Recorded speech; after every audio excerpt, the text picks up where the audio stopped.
So now we're talking about bankruptcy for Chicago? I don't think so. Hello and welcome to the Tea Party Hardy channel, where the party is just getting started. Current events looked at through a skeptical eye using science, history, and sometimes humor to explore the events of the day. Let's get down to business. Let's take a look at this. This is interesting. Fellow starts off by talking about how bankruptcy, it's a dirty word that connotes failure and ending, the antithesis of opportunity. For many, it's unthinkable to go there, as if it were a dark place, replete with shame. In a country where only social justice warriors think there's shame and never for them, I'm not worried about that part anymore, sadly. And indeed, bankruptcy... Who teaches these people how to write that you start a paragraph that's one sentence long with the word and? Two sentences.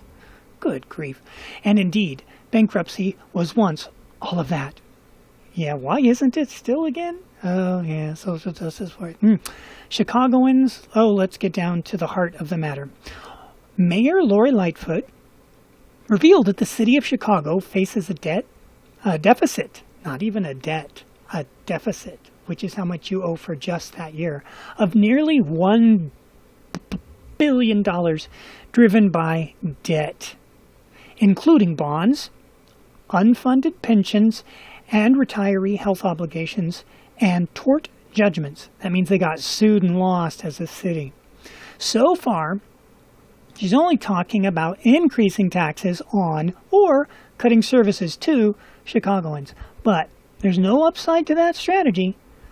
Well, maybe that should have been thought of before all of the insane amount of spending with no way to pay for it. It offers Chicagoans nothing but more pain that they asked for via their votes.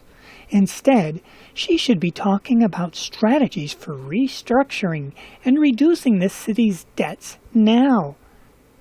Okay, that's a good idea, including bankruptcy. Yeah, and now it's not anymore, before things get even worse.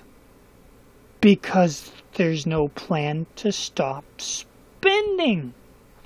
While Chicago is a beautiful geographic place, the city of Chicago is actually entirely akin to a business corporation. Not exactly.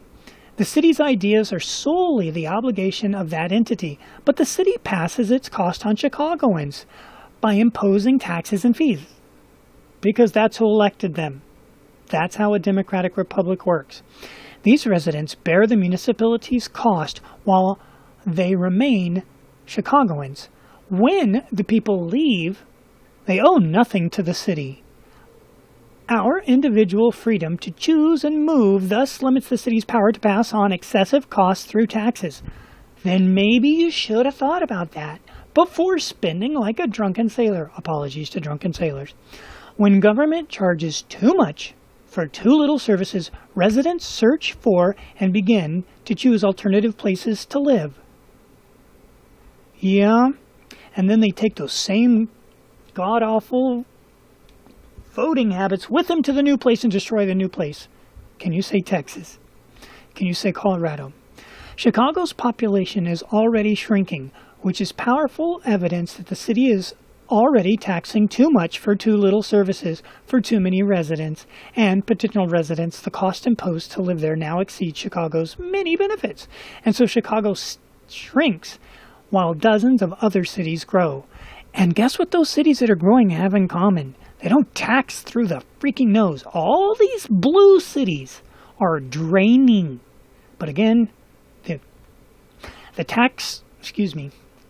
the voters who voted for all this took the goodies and they don't want to pay for it. And now they're running off to other cities and they plan on doing the same thing to them. I don't know what you do about the latter part, but the first part, stop spending so much. The problem with socialism is you always run out of other people's money. Driving the population of property values down even further, increasing taxes further, only exacerbates the cycle of failure. Started with overspending. The city needs to lower taxes to start growing again. But lower taxes would mean Chicago can no longer service its debts. Then they probably shouldn't have spent so much. Federal law offers a procedure for reducing those debts by commencing a case in bankruptcy court. And guess who started that? California. A bankruptcy judge has the power under federal law to reduce the city's liabilities, change its pensions, reorganize its functions into more efficient, ongoing structure, and eliminate some of its debts. But the judge does not have the authority to raise your taxes. Bankruptcy is a painful process because, see, this is where, as if this guy wasn't wrong enough, he gets it even more wrong here. Bankruptcy is a painful process because it forces creditors who facilitated the city's failure to take a loss. Bondholders, such as hedge funds, Wall Street bankers that sold the bonds, and the people who are waiting to be paid for goods and services sold to Chicago. You know, small businesses, including past and current municipal employees.